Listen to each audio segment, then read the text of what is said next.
So for the next couple of slides, I'm going to give you 5 different targets that you could choose from. Now, quick little disclaimer. These are not the only 5 targets that are out there in this world. These are simply the targets that work for me in respect to my life, and this is why I'm teaching regarding it, because it is my class.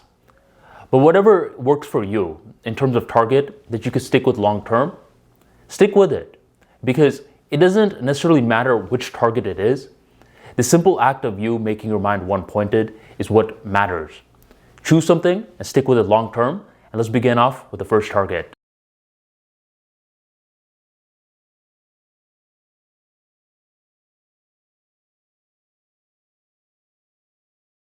The first target that you could focus on is the breath.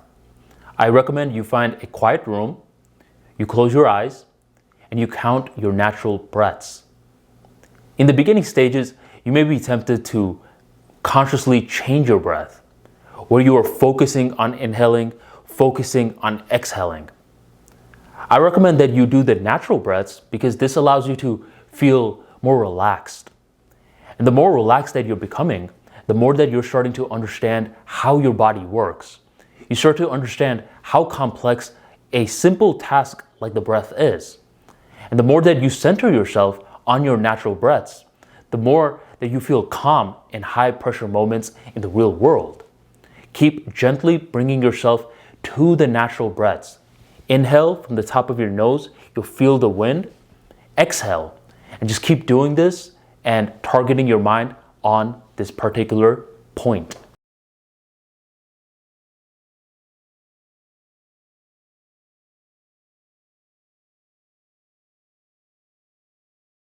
It's not just what you learned, it's what you remembered of what you learned.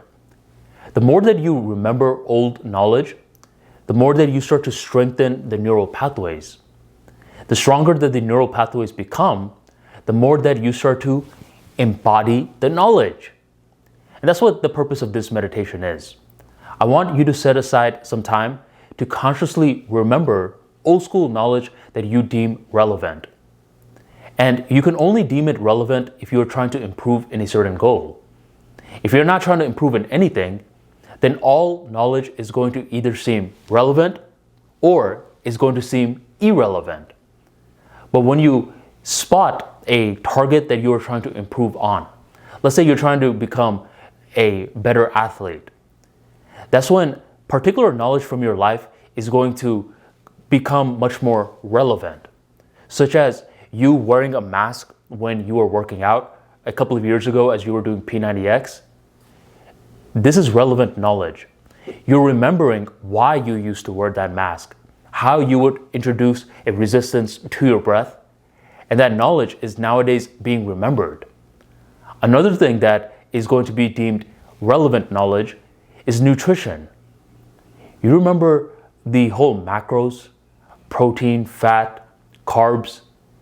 You're recalling that information. And the more that you're recalling information, the stronger that your neural pathways are becoming. And the stronger that it is becoming, the more that you are fixing your mind upon knowledge. And that's a great target if you ask me.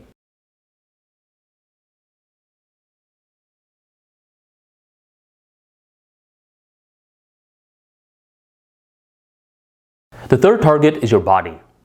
For this type of meditation, once again, you want to find a quiet room.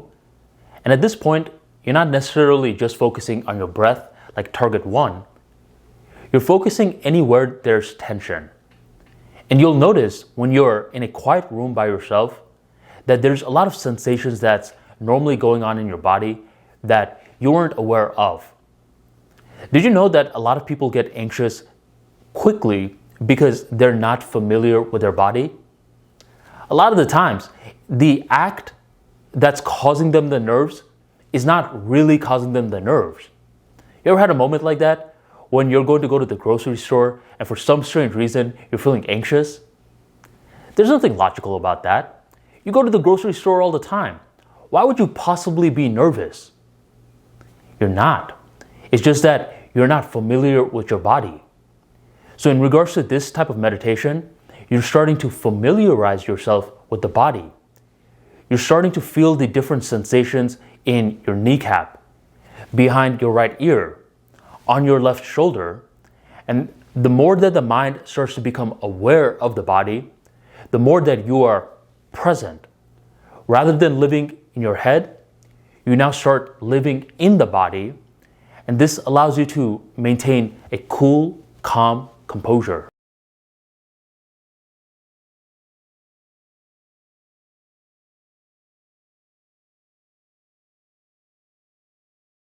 Do you know a lot of people have a fuzzy idea of what they look like?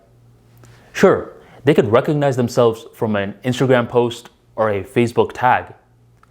But if you ask them to close their eyes and recreate themselves in their mind's eye, they're not able to do it. It's an extremely blurry image that they're creating. Why? It's because naturally, us as people, we're viewing life through first perspective, not third. So for this type of meditation, we're going to change it up. We're going to find a large picture of ourselves, roughly where the image of the picture, the head on that picture, is the size of our real life head. Close. And we could get a picture like this from Office Depot or any sort of printing service. And once you find a picture like that, I want you to center your mind on that. Anytime that your mind is wandering off, gently bring it back to your pretty face, over and over and over again. Not only are you focusing on targeting your mind, another great thing is happening. You're now improving your chances of visualizing, because now you're able to reproduce yourself when you close your eyes. And you could visualize whatever you want. And when you can visualize yourself, that's when you start to improve your self-esteem. A lot of people, they have so much accomplishments, but they don't feel good about themselves because they have no clue what they look like. And when you have no clue what you look like at all, or if it's fuzzy, you normally tilt negative. You start to think you look ugly while you're speaking. So through this type of meditation, not only are you targeting your mind more, you're starting to understand how you look like, which helps you improve your visualizing skills and allows you to think much more clearly.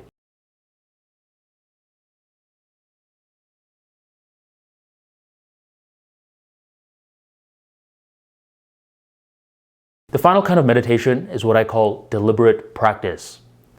There's a big difference between these two following players. One player goes to the basketball court and spends 3 hours there shooting free throws. But as he's shooting the free throws, at one point he's thinking about Disney World. Another point he's thinking about Nutella. Another point he's thinking about his parking ticket. And his mind is everywhere but shooting the free throws. Versus the other player who's in the court for roughly 30 minutes, but as he's shooting the free throws, he is focused. His mind is constantly being brought back to the hoop. His mind is also trying to think about Disney World, Nutella, and the car issues, but he keeps bringing it back. This guy is doing deliberate practice. The first guy is in La La Land. You could do anything in terms of deliberate practice if you make that the intention, such as doing your dishes, cleaning your room, shooting free throws in the court.